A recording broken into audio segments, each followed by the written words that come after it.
Bem-vindos ao programa Grupo Familiar. Eu sou a Estela e nesses próximos minutos estaremos juntos para falarmos da Palavra de Deus. Eu vou trazer dicas maravilhosas para você ainda nessa semana colocar em prática no seu dia a dia. E com certeza, colocando em prática a Palavra de Deus, nós temos muitas vitórias na nossa semana. Eu não estou sozinha, estou acompanhada aqui dos meus amigos e eu vou deixar com eles a apresentação.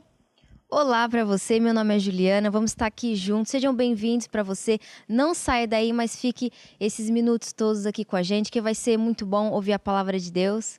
É isso aí. Olá, eu sou o Lucas e tenho certeza que este grupo familiar hoje vai ser muito bom, vamos ouvir a palavra de Deus e convido você a ficar aqui até o final do programa com a gente para vermos tudo aquilo que Deus tem preparado para nós. Com certeza, Deus tem grandes coisas preparadas para nós e à minha direita tem aqui a pianista do dia, Sara. Oi. Oi. Um tchauzinho ali. E agora eu quero convidar todos a ficar de pé, sabe por quê? A Bíblia fala assim que Deus habita no meio do louvor do seu povo. E no grupo familiar, nós começamos também com música, com louvor, com cânticos. E a Bíblia também diz tudo quanto tem fôlego, louve ao Senhor. E é isso que nós vamos fazer agora, louvar ao Senhor, pois Cristo é o cabeça da igreja, é o cabeça do nosso grupo familiar. Amém? Amém. Vamos lá. Pois Cristo é o cabeça da igreja, o primeiro a ressurgir. E nós somos reis para governar, dando testemunho do seu poder. Mais uma vez.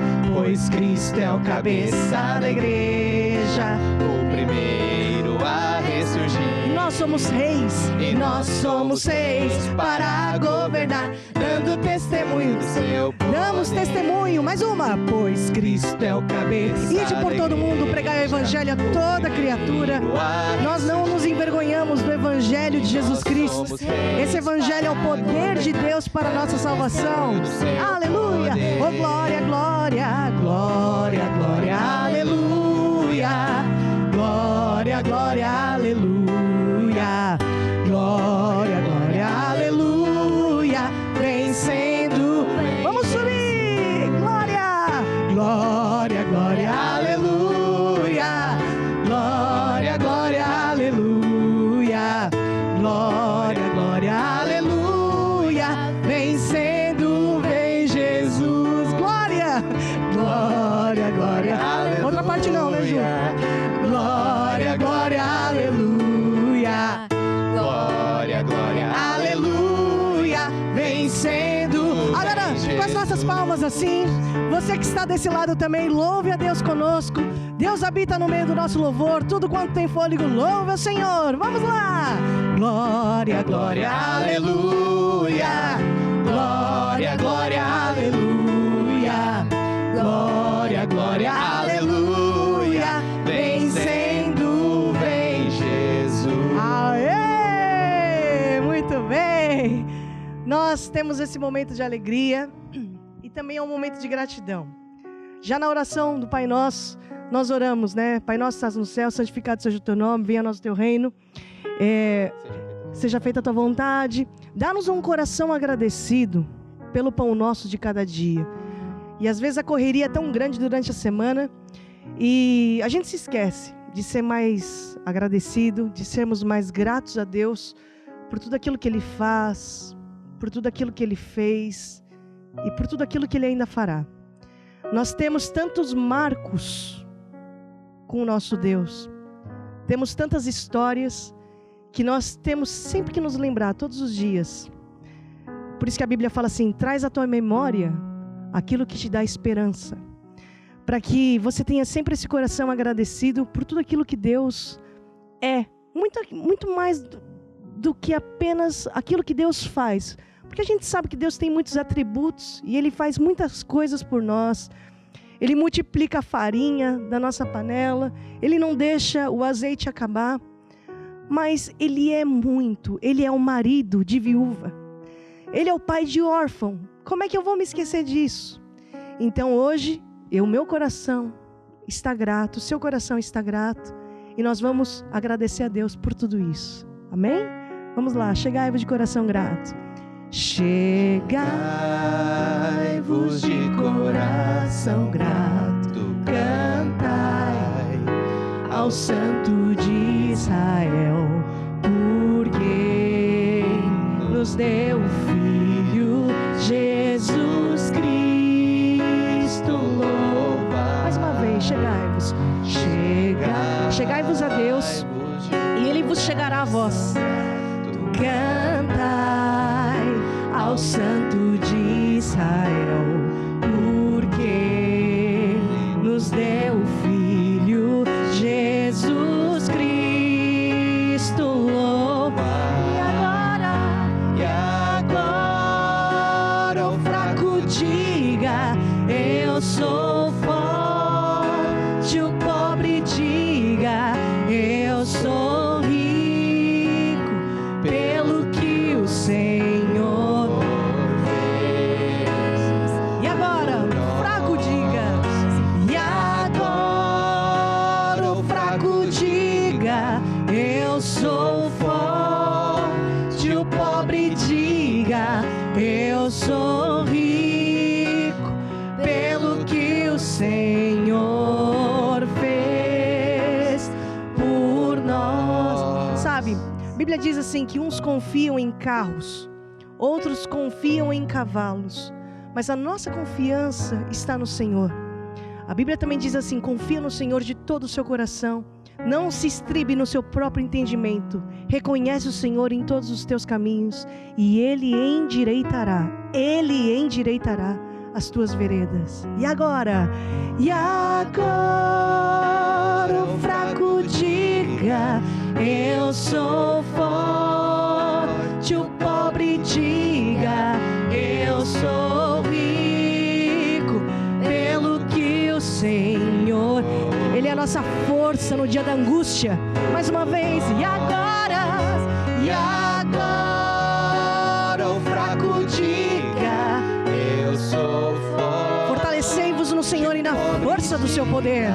Eu sou rico, pelo que o Senhor fez por nós.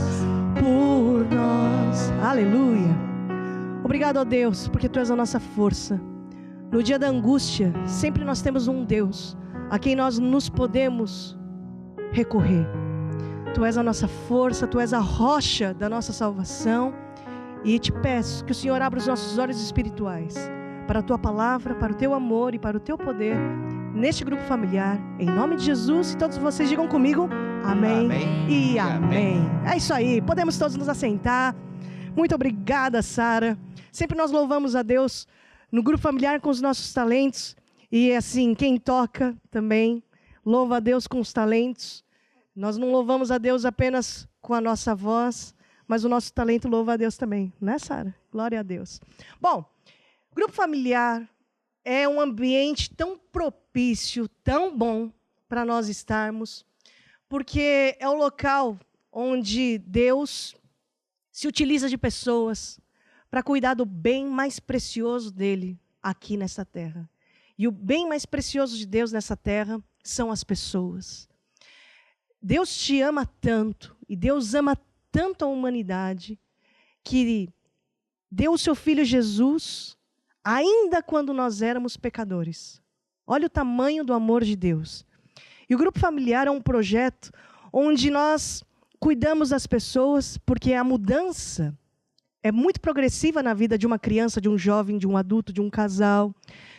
Porque é uma mudança que vem de dentro para fora. Bom seria se fosse de repente, né? Mas não é.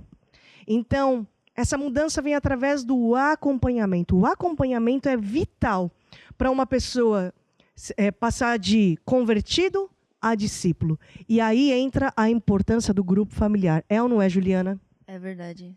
É muito importante participar de um grupo familiar, porque assim a gente vai crescer como uma criança. A gente vai errar, mas ouvindo a palavra de Deus, sempre participando no grupo familiar, a gente vai crescer em Cristo e a gente sempre vai vencer. Tudo aquilo que nós formos fazer vai dar certo, porque eu sei fazer aquilo no caminho de Deus, na palavra de Deus. E o ambiente também, Lucas, é importante, né? A convivência, as companhias, tudo isso agrega muito, né? Exatamente, como o próprio nome diz, é um grupo familiar. Então estamos aqui em família.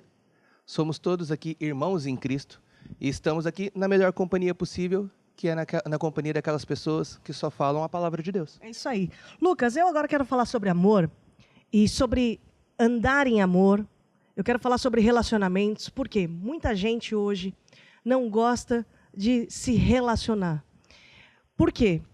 Porque não lida muito bem com as frustrações que ela tem e as expectativas que ela tem em relação aos outros. E, às vezes, muitas situações durante a semana, na família, no trabalho, até mesmo na igreja, você que é um cristão e frequenta a igreja, seja lá onde for, machucam muito. Aliás, quando o nosso dedo tá machucado, você encosta o dedo no piano, ai, o piano me machucou. Eu encosto o dedo no microfone, ai, o microfone me machucou.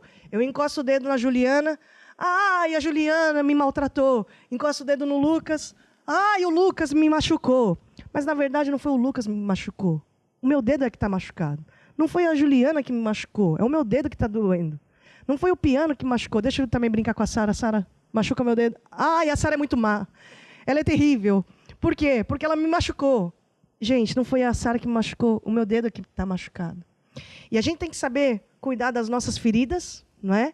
Porque assim, Deus vai conseguir nos ajudar e nós vamos conseguir ajudar mais pessoas. Eu vou pedir para a Juliana ler o que está lá escrito em Romanos 12:1, para a gente falar sobre sobre ressentimento, né? Fala para a gente, Ju, por favor. Então, em Romanos 12:1 está escrito: E não vos conformeis com este mundo, mas transformai-vos pela renovação da vossa mente, para que experimenteis qual seja a boa, agradável e perfeita vontade de Deus. Olha, o Paulo está dizendo aqui uma coisa muito interessante, e até numa outra versão que eu tenho, diz assim, não se amolde ao padrão desse mundo. Por quê? Porque todos nós temos uma forminha, temos aqui um molde, uma master, um template, né, bem formatado aqui na nossa cabecinha. E o Paulo dizia justamente isso, olha, não usa essa forma, não usa esse molde, mas renova a tua mente, né, Lucas? Não use aquilo que você já conhece, mas renove a sua mente para pensar da maneira como Deus pensa, para fazer da maneira que Deus faz, para falar da maneira que Deus fala. É porque você não conhece. A gente está falando sobre ressentimentos, Lucas. E quando se trata de ressentimento, é porque você não conhece aquela pessoa que está me fazendo mal. O que é o ressentimento, Lucas? Ressentimento é, como o próprio nome diz, é voltar a sentir algo que eu já senti. Se foi, por exemplo, se foi uma tristeza, é voltar a ficar triste todas as vezes que eu ver aquela pessoa. Se for, por exemplo, olha, eu fico chateado, fiquei com raiva porque aquela pessoa me fez alguma coisa. Todas as vezes que eu ver aquela pessoa, eu vou voltar a ficar com raiva. Porque aquela pessoa me fez alguma coisa, eu vi ela passando na rua e já estragou o meu dia. Isso é um ressentimento, porque bastou ver a pessoa para o meu dia já ficar logo estragado. Ô, Lucas, o ressentimento é muito fácil falar para quem já viveu, porque o desgosto é tão grande que uma pessoa debaixo de ressentimento, Sara, ela lembra que em 1984, naquele ano de 1984, naquela manhã chuvosa, aconteceu isso, e você me falou isso, e a tua sobrancelha até envergou. Sabe o dia, a hora e tudo. Sabe? E ela vive naquele momento, Juliana, naquele momento presente, aquele sentimento amargo, do desgosto de 1984. Exatamente. Né? É uma marmita requentada. Por quê? Tá lá a marmitinha que coloca no micro-ondas, né, Sara? E tira a marmita quentinha para saborear o sentimento daquela marmita de 1984. E se ela começar a esfriar, volta a aquecer. Volta a aquecer, claro. Vamos aquecer a nossa marmita. Gente, a gente ri, mas é muito triste. Porque uma pessoa que está debaixo desse sentimento, ela anda amargurada. E a amargura é de dentro para fora. Mas existe solução. Paulo dizia, renova a tua mente, transforma os teus pensamentos. E sabe como é que você se liberta de ressentimentos? Sabe como? Primeira coisa, fala bem dessas pessoas. Ora por essas pessoas. Limpe a tua cabeça, os teus pensamentos com a palavra de Deus. Fala bem dessas pessoas. Você só vai conseguir com a ajuda de Deus. Você pode contratar o melhor terapeuta, o melhor psicólogo, você pode ler os melhores livros, mas existem prisões e algemas que são espirituais. Então decida ter a ajuda de Deus nessa área e com certeza você vai estar livre nesta semana de todos os laços que são invisíveis, mais reais, da falta de perdão. Vamos nessa, gente? Vamos tentar nessa semana jogar a marmita para fora. Vamos decidir não esquentar a marmita de ressentimento no micro-ondas, combinado? Combinado. Sim, combinando. Porque assim a nossa vida vai ser mais leve. E Deus vai nos fazer muito felizes. Amém? Amém. Fala assim comigo, ó Deus, Ó Deus, eu te peço eu ajuda, te peço ajuda para vencer para vencer ressentimentos, ressentimentos, amarguras amarguras no meu coração. no meu coração. Limpa o meu coração. Limpa o meu coração. Em nome de Jesus. Em nome de Jesus. Amém. Amém. E amém. E amém. Vamos conseguir, minha gente. Vamos conseguir, porque a alegria do Senhor é a nossa força e essa alegria só vem quando a gente pratica a palavra de Deus. Certo? Certo. Bom, vamos falar de uma coisa que todo mundo gosta. O que vocês gostam, além de comida? Dinheiro? Dinheiro. Ainda bem aqui que todo mundo falou dinheiro, né? Não sei se vocês ouviram, mas gritaram. Olha lá, vamos falar sobre os princípios de Deus na área financeira. Aliás, no grupo familiar, sempre nós falamos dos princípios de Deus em todas as áreas, mas eu agora quero me focar na área financeira. Porque se você seguir esses princípios de Deus na tua vida financeira, você vai vencer. E vai vencer o quê? Em primeiro lugar, você vai vencer o mundo. Quando a gente fala de vencer o mundo, é vencer esse sistema que escraviza a vida de uma pessoa. Essa corrida dos ratos. Vencer algemas que você tem aqui no seu interior. Os seus pensamentos, a escravidão, crenças, algumas coisas que desconhecemos. Está aqui dentro. Que nos leva até ter certas atitudes. E quando nós falamos do princípio de Deus, nessa área, aprendemos que o dinheiro é muito espiritual. Dinheiro é espiritual, sabe por quê? Porque mostra aquilo que você tem lá dentro. O pouco dinheiro, o ter pouco dinheiro, ou o ter muito dinheiro, sempre vai pôr para fora e revelar de uma pessoa, né, até aquilo que ela, porventura, tenta esconder. Dinheiro é espiritual porque você vai gastar dinheiro com quem você ama. Você vai gastar dinheiro naquilo que você gosta. Define muito a prioridade do teu coração. Você sabe que dinheiro, na Bíblia, também é tratado como uma idolatria, até. Aliás, é tratado como um deus. Fala-se muito do deus Mamon. Já ouviram falar? Né? Sim. Então, por quê? Porque muitas pessoas colocam também o dinheiro numa posição em que o dinheiro não deve estar Deus ali. Então, por isso que é importante nós renovarmos a mente, até foi a Ju que leu, né? Sim. Renovar a mente, por quê? Porque o dinheiro não é mal, mas o amor ao dinheiro é a raiz de todo mal. Temos que renovar a mente, por quê? Porque a Bíblia também fala assim, sobre tudo que se deve guardar, não guarda só na poupança. Sobre tudo que se deve guardar, não guarda só dinheiro. Sobre tudo que se deve guardar, guarda o teu coração de ter, agora nessa área dizendo, né, o dinheiro no lugar errado. Porque às vezes a gente coloca o dinheiro numa posição que o dinheiro não deve estar. Né? Coloca o dinheiro em primeiro lugar. Em primeiro lugar. No primeiro lugar de tudo. Tudo é pelo dinheiro. Porque aí não é o dinheiro que é o escravo, é a pessoa que é o escravo, Que é escravo do dinheiro. Né? Então vamos olhar para a Bíblia. E hoje nós vamos falar de uma história muito bonita de Jesus Cristo na pesca milagrosa. E eu vou pedir aqui para a Juliana ler Lucas 5, versículo 2 a 6. Se você está em casa, pega lá a sua Bíblia. Se você não tem Bíblia em papel, pega lá a tua Bíblia digital para você acompanhar com a gente, tá bom? Lucas 5, a partir do versículo 1, do 1 a 6. Ju, por favor. Está escrito: E aconteceu que, apertando a multidão para ouvir a palavra de Deus, estava ele junto ao lago de Genezaré. E viu estar 2 barcos junto à praia do lago. E os pescadores, havendo descido deles, estavam lavando as redes.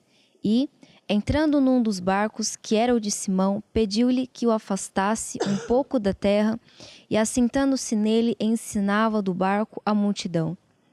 E quando acabou de falar, disse a Simão: Faze-te ao mar alto, e lançai as vossas redes para pescar. E respondendo Simão, disse-lhe: Mestre, havendo trabalhado toda a noite, nada apanhamos, mas sobre a tua palavra lançarei a rede. E fazendo assim, colheram uma grande quantidade de peixes, e rompia-se-lhe a rede. Muito bonito. Aqui nós temos lições muito valiosas relacionadas à obediência do Pedro, Sim. mas também lições valiosas relacionadas ao poder de Deus que operou milagres aqui nessa situação. Ô Lucas, o que te chama a atenção aqui nessa história?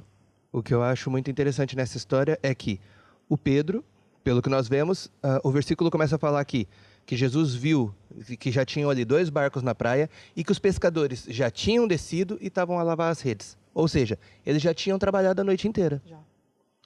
E não fala em lugar nenhum que se viu ali um monte de peixes no barco ou se fosse o caso, numa caixa de isopor. Não.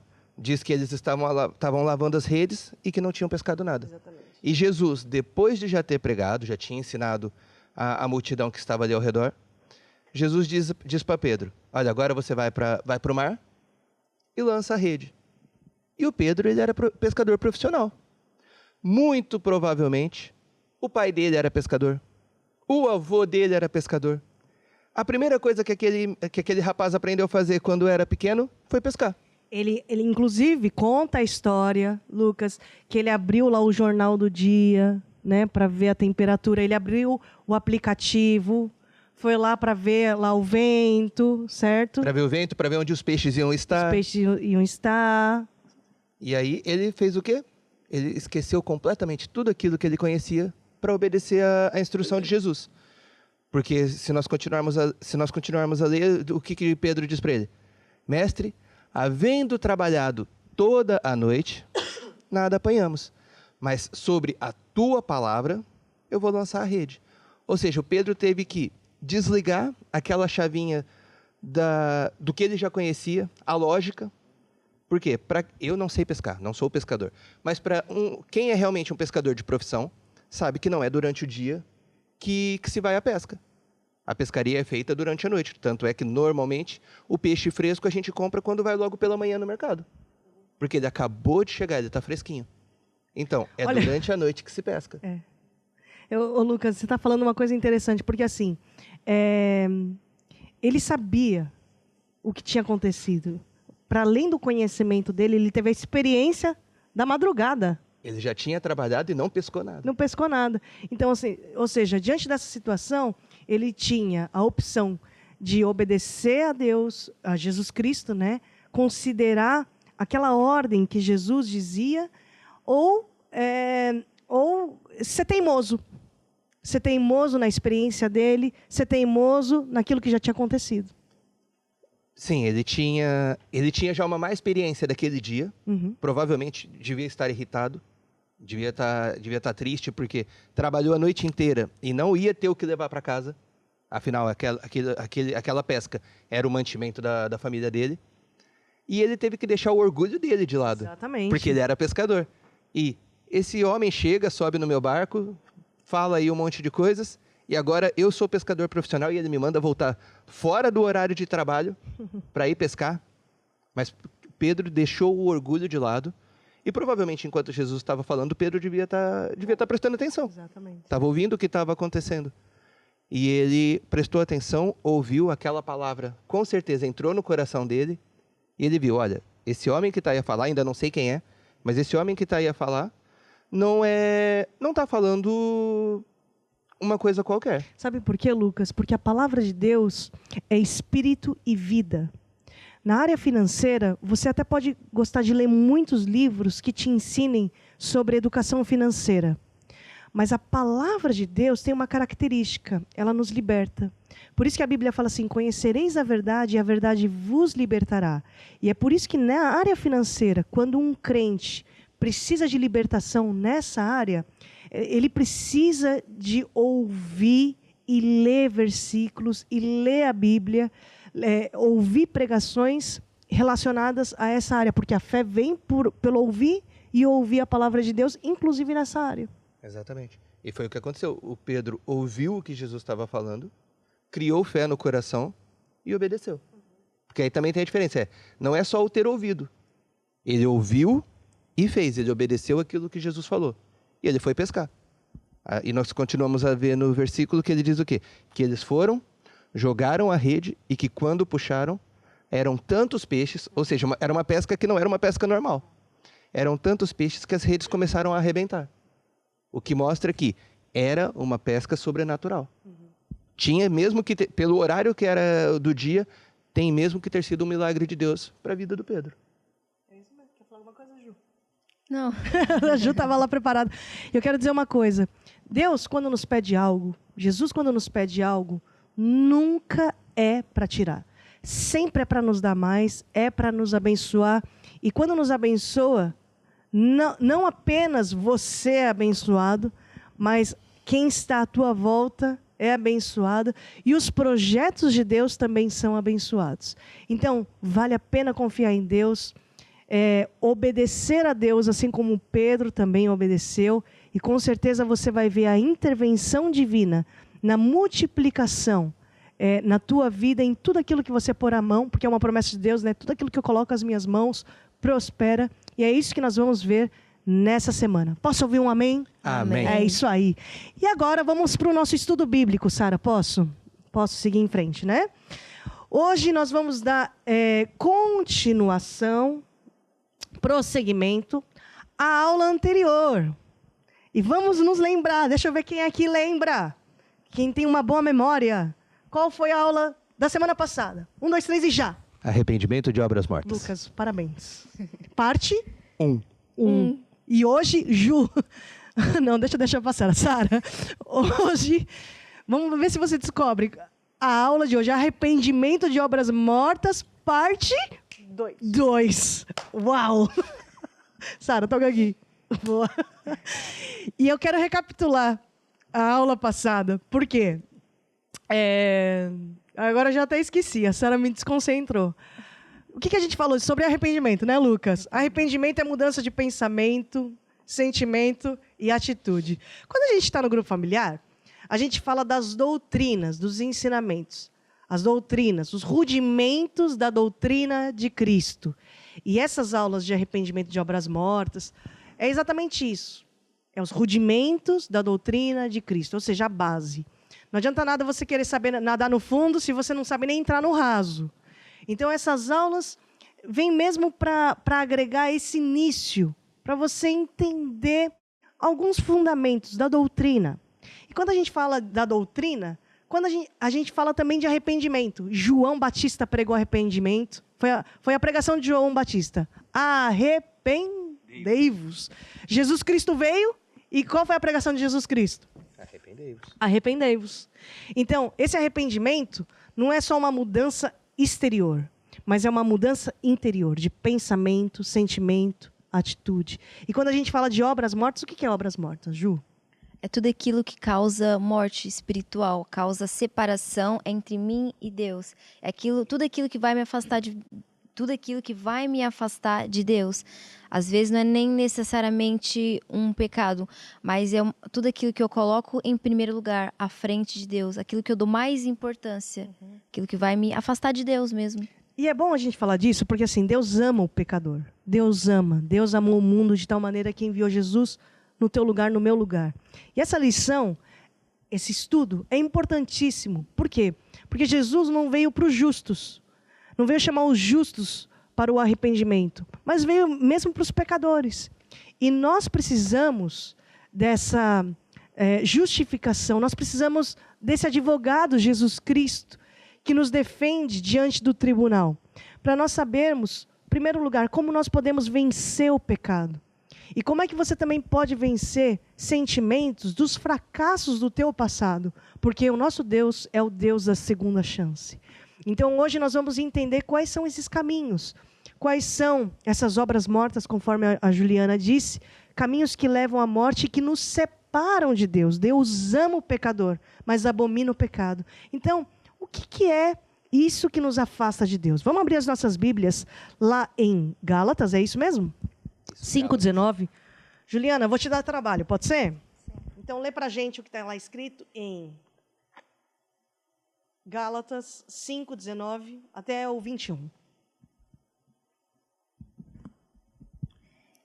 Está escrito: porque as obras da carne são manifestas, as quais são prostituição, impureza, lascívia, idolatria, feitiçarias, inimizades, porfias, emulações, iras, pelejas, dissensões, heresias, invejas, homicídios, bebedices, glutonarias e coisas semelhantes a estas, acerca das quais vos declaro, como já antes vos disse, que os que cometem tais coisas não herdarão o reino de Deus. Então vamos lá, estamos recapitulando a aula passada, nós já falamos sobre isso, né? Prostituição, impureza, todo mundo sabe que é, lascívia, que é aquela busca excessiva e desenfreada pelo prazer sexual. Depois falou-se de idolatria. O que é idolatria, Lucas? Vamos lá relembrar. Idolatria, normalmente quando nós falamos em idolatria, o normal é pensar logo em, por exemplo, em santos ou qualquer outra coisa que seja Ídolos, espiritual. Imagens. Exato. Né?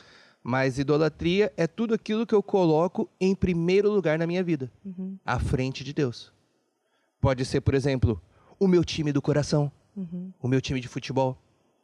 Pode ser um filho, pode ser um trabalho, pode ser a carreira, dinheiro, pode ser sexo.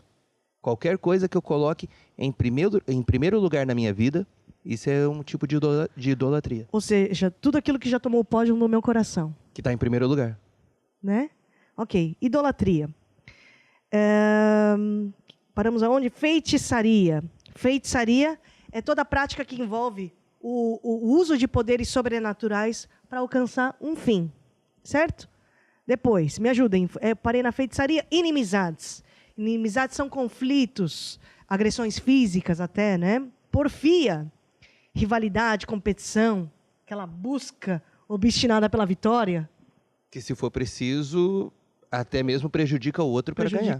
O Lucas até estava falando, é aquele cara que pega para ganhar a corrida. Vai lá e fura o pneu do outro. Fura o pneu do outro só para ganhar a corrida, né? Exato. Aí o Lucas começou a escavar os exemplos, outros exemplos aí. Eu me lembrei, por exemplo, de um desenho muito antigo que era aquele da Corrida Maluca. Que nós tínhamos um personagem no desenho que ele já estava em primeiro lugar. Ele conseguiu passar todo mundo. Mas para garantir que ele ia ganhar, ele cavava um buraco no chão para que todos os outros competidores caíssem naquele buraco. Enquanto isso, ele esquecia de continuar a correr. Ele esquecia de correr para ganhar a corrida, e enquanto ele estava cavando aquele buraco, os outros competidores passavam. Ou então, ele estava ali fazendo alguma coisa para atrapalhar, a tentar furar o pneu de alguém. Enquanto ele estava ali furando o pneu, os outros competidores passavam e ele sempre perdia. Por quê? Ele estava tão fixado em eu preciso ganhar, eu preciso prejudicar o outro para ele não ganhar, que ele esquecia de correr. Isso é engraçado, porque para o chefe falar bem de mim, né? Então deixa eu falar mal dos outros. Então, para eu mostrar que eu sou competente, deixa eu falar da incompetência dos outros. Não é verdade? Então, isso é uma obra morta, Ju. A minha mãe usava um exemplo muito engraçado que era: o macaco enrola o rabo e fala mal do rabo do outro. Olha lá. Que era, para não verem o meu defeito, eu preciso mostrar o defeito do outro. Exatamente. Eu preciso mostrar que é o outro que está errado. De repente, eu até estava certo, mas eu preciso garantir que o outro fique com uma imagem que ele é que é o errado. Mesmo que eu estivesse certo, não me importa. Eu tenho que queimar a imagem do outro. Eu tenho que conseguir prejudicar o meu irmãozinho. Tá certo. Olha lá, bom exemplo. Depois tem o ciúme, Lucas. Ciúme é o querer controlar. Pode ser, por exemplo, o ciúme numa relação. Pode ser o ponto do eu não confio naquela pessoa. Eu preciso controlar, saber a todo tempo aonde aquela pessoa está. A desconfiança, o excesso. Nos telefones mais atuais, hoje em dia, coloca até o GPS seguindo o outro. Que é para, onde você está? É ameaça, né? Ou seja, a pessoa está ameaçada, então por se sentir ameaçada... Tem esse ciúme. Possessivo. Possessivo. Que até passa da linha do livre-arbítrio, porque Deus deu o livre-arbítrio as pessoas, né? Se até Deus respeita essa linha, por que você não vai respeitar? Porque aí o ciúme é tão grande que começa a controlar a atitude do outro. É. O que é que ele vai fazer, aonde ele vai estar. O que é que ele está fazendo agora, eu preciso saber. Aí também é prima da manipulação, né? Também é primo da manipulação. E o jugo e tudo mais. Estender o dedo. Falar. Hoje a aula é comprida, hein? Olha, eu tenho mais umas 4 horas aqui de aula, né? Tem, 4 horas. Ira, explosão de raiva. Tá ligado à raiva, né? Explosão de raiva. O que é explosão de raiva, Ju? Explosão A pessoa quando está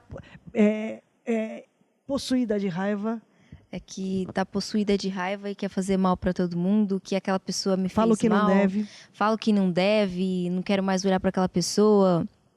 Ou fazer qualquer coisa para prejudicar aquela pessoa, para me colocar numa outra posição. Juliana, às vezes nem é para prejudicar, é só mesmo para a raiva sair. É a panela de pressão, entendeu? Só para aliviar. É só para aliviar, é só para xingar mesmo, é só porque eu não tenho sangue de barata, é mesmo para sair Só aqui. que tem um problema nisso. Qual é o problema, Lucas? Porque o que me vem à cabeça eu falo mesmo. Exato, só que aí, falou enquanto a pessoa estava de cabeça quente, e aí depois se arrepende. Afinal, não era aquilo que eu queria falar. Eu não queria machucar aquela pessoa.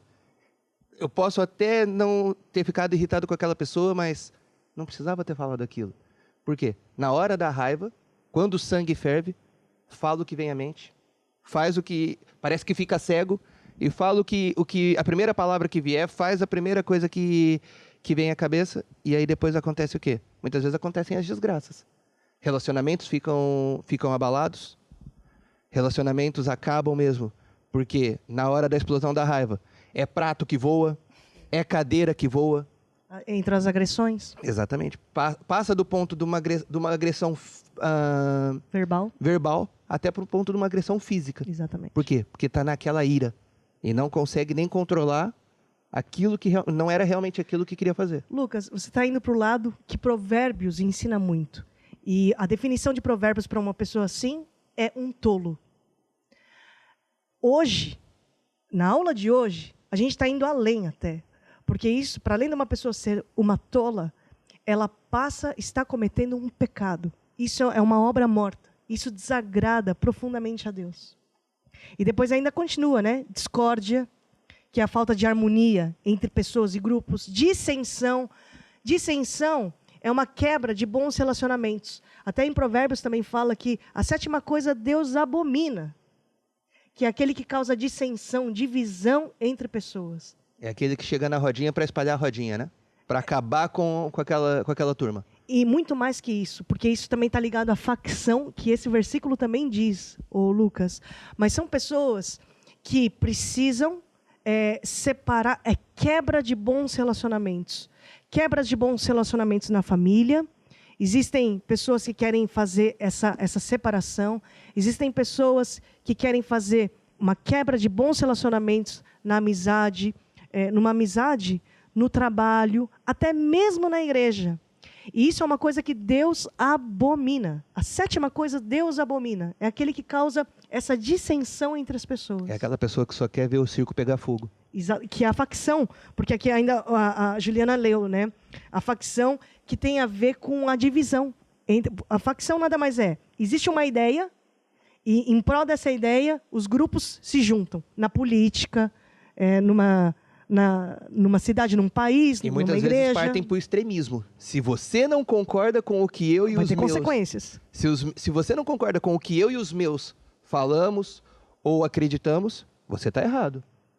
E aí você pode estar errado e, em alguns casos, sofre uma censura. Uhum. Ou em outros casos, dependendo do nível que formos para os extremos, se você não concorda comigo, você tem que morrer. Se você não concorda com o que eu falo, você está errado e você tem que morrer. Ou você vai preso, ou você vai ter uma consequência. Tem uma consequência ruim. Tem uma consequência aí. Tem certeza que você não concorda com o que eu falo? Se você não concordar, temos aqui um problema. Tá ligado aí à manipulação também. Continuando, eu tenho realmente 4 horas para dar a aula de hoje? Não, estão falando que são minutos. Gente, essa aula é realmente muito complexa. Eu vou para o próximo ponto, Lucas, tá bom?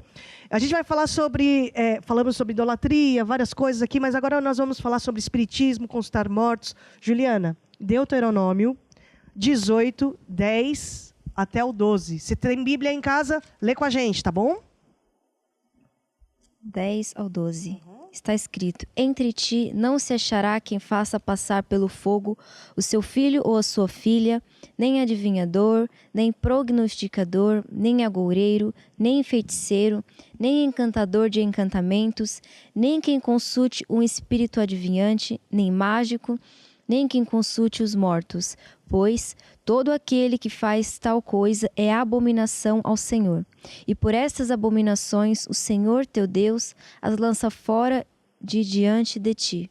Olha, nós vamos aqui agora entender o versículo, porque às vezes a gente lê muito depressa, a gente nem sabe o significado de algumas palavras, né? Quando a gente fala assim, entre ti não se acha aquele que faça passar pelo fogo teu filho e tua filha, está ligado ao quê? Aos rituais.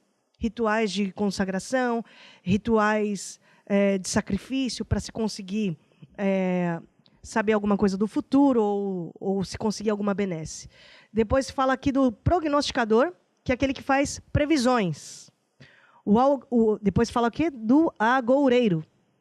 Aquele que só fala desgraça, não é? Só prevê desgraça. Quando vai falar, tudo que sai da boca daquela pessoa é o mal. É para prever alguma coisa que vai dar ruim. Exatamente. Né? Depois, feitiçaria. É isso? Parei aqui, né? Fala da feitiçaria, que são rituais de encantamento com o objetivo de controlar certas situações. Gente, às vezes a gente está lendo assim, e o objetivo não é trazer condenação na vida de uma pessoa, porque nós, quando não conhecíamos a palavra de Deus e não sabíamos da verdade, quanta gente não busca esses caminhos porque estão desesperadas? Precisam de uma solução, precisam até de matar a saudade, às vezes a dor de uma pessoa que partiu. Só uma pessoa que perdeu alguém que ama sabe qual é a dor de repente, a pessoa faleceu. Essa pessoa que você ama faleceu. A pessoa daria tudo para falar a última vez com aquela pessoa. Porque não falou em vida, precisa pelo menos saber falar, ouvir, não é? E vai buscar um caminho para ter essa voz. Por não conhecer a verdade, a palavra de Deus, acaba entrando por alguns caminhos que não agradam a Deus. Que não agradam a Deus. Uma pessoa apaixonada, às vezes, ela está cega, ela só quer aquela pessoa. Ela só se vê feliz, casada com aquela pessoa. Eu não consigo ver futuro sem aquela pessoa. O que ela vai fazer? Feitiçaria. Por quê? Porque ela não conhece Deus. Porque se ela conhecesse Deus, ela veria que Deus preenche um vazio que nenhum homem, que nenhuma mulher preenche. É ou não é verdade? Então, por isso que a gente conhece a verdade, Sara. E essa verdade nos liberta. E quando a gente fala dessas verdades para uma pessoa que anda nesses caminhos, a gente tem que falar com muito amor. Porque é o amor de Deus que transforma o coração das pessoas, e é Jesus, é o Espírito Santo que convence uma pessoa da justiça, do juízo e do pecado. Não é você que convence, não sou eu que convence uma pessoa, é o Espírito Santo, é só o Espírito Santo que consegue mudar os botões aqui dentro do nosso coração. Amém? Amém. Continuando aqui, encantador, é aquele que faz feitiços, né? Realiza encantamentos, necromante. É quem consulta os mortos. Exatamente, faz até previsões hipotéticas baseado nessa conversa, né? Com quem já... O espírito dos mortos, né? Supostamente pela comunicação dos mortos. E depois a Juliana falou sobre mágico, né? Sim. Que é a pessoa que pratica magia, bruxos, feiticeiros, magos. E até hoje está muito assim... divulgado nos desenhos infantis, no meio das crianças. É tão bonitinho ter um mágico, é tão bonitinho ter um feiticeiro. Ah, que mal tem. Mas, na verdade, tudo isso tem uma origem e nós temos que entender isso. Certo? Estamos falando do que mesmo? Qual é a aula de hoje? Arrependimento de obras mortas. Arrependimento de obras mortas. E o que é arrependimento, Lucas? Arrependimento é eu entender que eu estou indo por um caminho e que aquele caminho estava errado. Olha, estava aqui com o meu GPS no carro. E, de repente, a mocinha ali do GPS diz para eu fazer o retorno, para eu mudar o caminho, porque eu passei a saída que eu tinha aqui. Então, eu vou ali e faço o retorno. Em alguns casos, o GPS vai te dizer para você virar a primeira direita, virar a primeira direita, virar a primeira direita e entrar no caminho certo.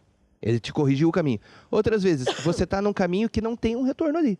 Então, o que o GPS vai te dizer é, faça imediatamente o retorno. Ou seja, você está num caminho que não tem volta. Um caminho que é um caminho que está indo mal, se afastando cada vez mais de Deus. Então, eu preciso fazer o retorno, voltar e começar a andar em direção a Deus. Começar a andar no caminho certo. Virar as costas para aquilo que desagrada a Deus e começar a andar na direção de agradar a Deus a cada dia. E esse é um termo evangélico, crentez, que nós usamos, conversão. Olha lá, que ele converteu, que ele está convertido. O que quer dizer isso? Ele mudou a rota, ele estava indo por um caminho. Meu amado amigo, meu amado irmão, caiu 3, levanta. Vai para a 4, caiu 4, levanta 5, mas levanta. Porque Deus é o Deus da segunda chance. Confessa os teus pecados a Deus, siga em frente. Deus, ele é fiel e justo para te perdoar. Jesus Cristo veio mesmo para isso, para desfazer as obras do inimigo na tua vida. Eu não posso continuar. Me falaram que eu não tenho 4 horas de aula. Não tenho minutos para terminar o programa. Mas essa aula continua. Não perdoar, guardar rancor, ressentimento, se envolver em críticas, apontar de dedos, discussões, comer muito, beber muito. Também obras mortas. É, obras mortas. Ju, não olha pra mim, não. Eu não como muito, não, Ju. Só o bolo da tua mãe, da dona Geni, um abraço. Que é muito bom. Gente, 4 coisas que Deus quer que você saiba. Todos nós pecamos, falhamos. Mas existe um só mediador entre o homem e Deus. Jesus Cristo, que é o único caminho, verdade e vida. É esse Jesus que nos justifica, que nos defende de todo pecado. Nos defende dos crimes que nós cometemos lá atrás, desses caminhos errados que nós falamos hoje. Jesus Cristo é o nosso advogado fiel. E é através de Jesus que nós temos hoje o perdão, porque Ele é que nos lava, é Ele que nos limpa de todo pecado e de todo mal. Se é o teu desejo receber esse Jesus no teu coração, eu quero convidar você que está em casa e todos vocês que estão aqui no estúdio para fazer uma oração comigo. Amém? Amém. Feche seus olhos e diga assim comigo: ó Deus, Ó Deus, eu recebo Jesus Cristo no meu coração. no meu coração. Eu acredito que Jesus morreu naquela cruz para me salvar. para me salvar. Eu falhei, eu admito. Me perdoa, ó Deus. Me perdoa, Deus. E agora, Jesus, eu te recebo, como meu Senhor, e Salvador. Recebo agora a minha salvação. Amém. Amém. E amém. E amém. Amém. Vamos conseguir, com a ajuda de Deus, na nossa vida. E com certeza, com Cristo ao nosso lado, tudo vai muito bem. Nós agora vamos interceder. Nós vamos orar aqui pelo nosso grupo familiar. Lucas, interceder é nos colocarmos na brecha. Exatamente. Interceder é lutar por alguma coisa para alcançarmos um objetivo. É isso. E aqui eu quero orar por vocês. Levanta os seus braços assim, por todas as pessoas que nos assistem. Fala assim comigo: ó Deus, nós oramos pelo nosso grupo familiar e pelas pessoas que nos assistem. Declaramos salvação, cura, libertação, alegria, muita felicidade. Em nome de Jesus. Amém. E amém. Glória a Deus. Uma salva de palmas. Eu quero convidar todos a ficar de pé. E agora nós vamos terminar com uma canção que diz: temos vitória. Eu quero mandar aquele abraço para todos vocês que estão aí. Vocês também se despeçam assim. Quer falar alguma coisa? Então, um grande abraço. Continue acompanhando a nossa programação, que não fica só pelo grupo familiar, mas temos uma grande programação que você pode acompanhar, pode se informar no nosso site, a programação toda da TV Maná Brasil. Vamos lá, temos vitória! Temos Ju, até a próxima! Temos vitória no nome de Jesus. Aleluia! Temos vitória, temos